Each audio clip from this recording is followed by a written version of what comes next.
Now, I'm going to ask you a couple of questions, and I want you to let me know after I ask these questions. I want you to guess what I'm speaking about, okay? These questions are in reference to a group of people, and when I describe this group of people to you, I want you to think about what I'm saying.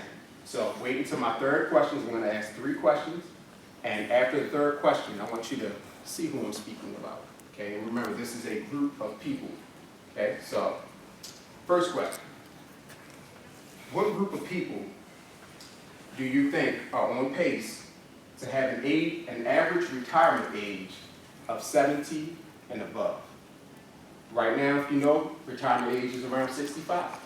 But this group of people, based on the pace that they're going, based on their debt, based on their lifestyle, right now, they're on pace to retire at 70 plus. Second question. What group of people in the U.S.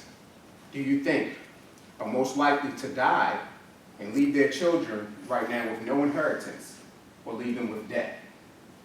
Don't answer the question yet. Just keep it in your mind.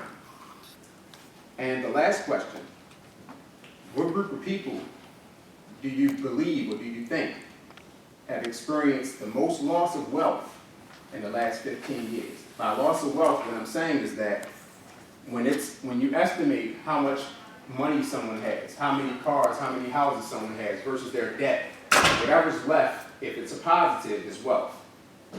Or we call it having a net profit. So this group, of all the groups that are in the United States, all the subsets of people, this one group, for some reason, is on the pace and averaging a loss every year for the last 15 years. No other group has done that.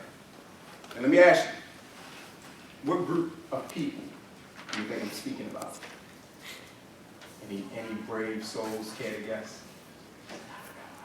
All right, how about this? Who thinks this group can be identified by race? Raise your hands if you think this group can be identified by race. Now, be honest, it's okay. Okay. Who thinks this group can be identified by gender? Okay.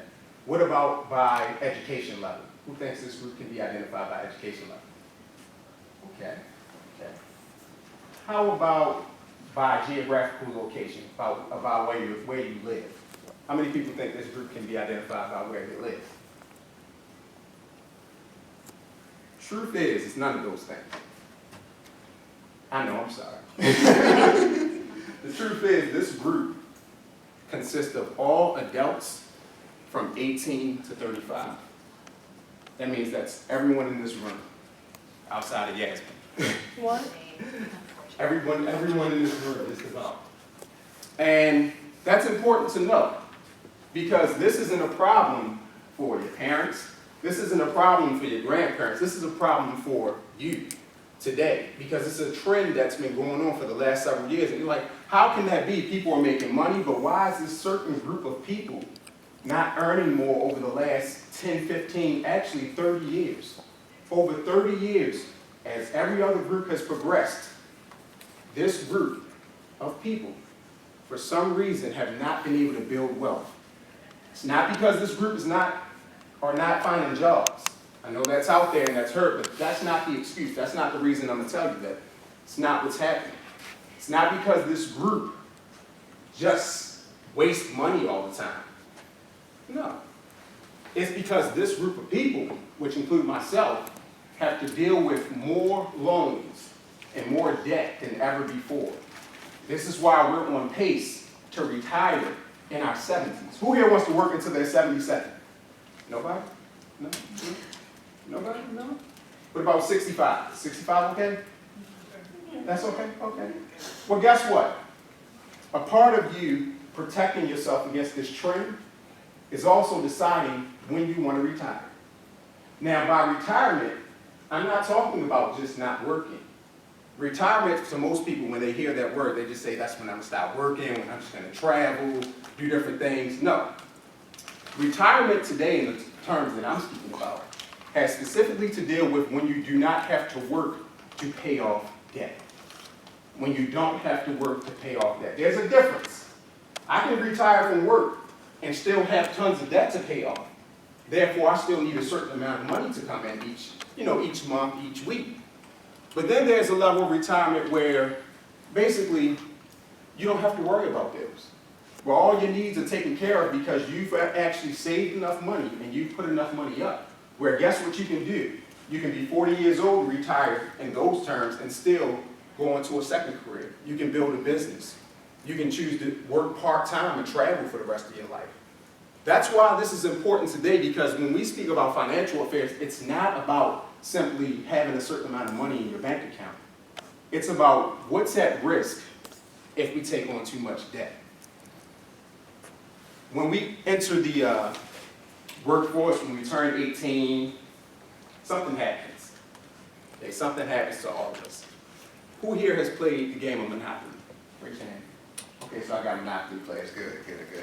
That way I had an example ready, and if y'all didn't play Monopoly, that would kind of defeat the purpose. In Monopoly, when you start the game, what happens? You get to go around once, right? You can't buy property. You pretty much don't have to worry about paying someone because you landed on their property. You just get to go around. It's kind of like, I don't know, a trial run of the game.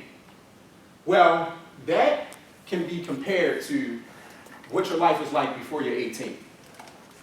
Before you're 18, you don't have to worry about tax collector coming for you because you didn't pay your taxes. Somebody else is claiming your taxes if you didn't pay them. You don't have to worry about certain bills. You don't have to worry about certain responsibilities. In fact, no bank can come to you and hand you a piece of paper and say, sign this and I'll give you some money. That's illegal. In the United States, you can't do that before 18. Now, some people can get a co-signer with their parents, but I'm saying by yourself, before 18, no one can do that to you. But then what happens on the second round, after your first go around when you pay Monopoly? All bets are off. Then if someone owns property, you got to pay them. Then if you want to buy something, you can buy it. You have all the choices open to you in the world. But the object of the game of all the players is to try to get as much money of your money as possible. This is what's going to happen once you enter the real world, which you've already done.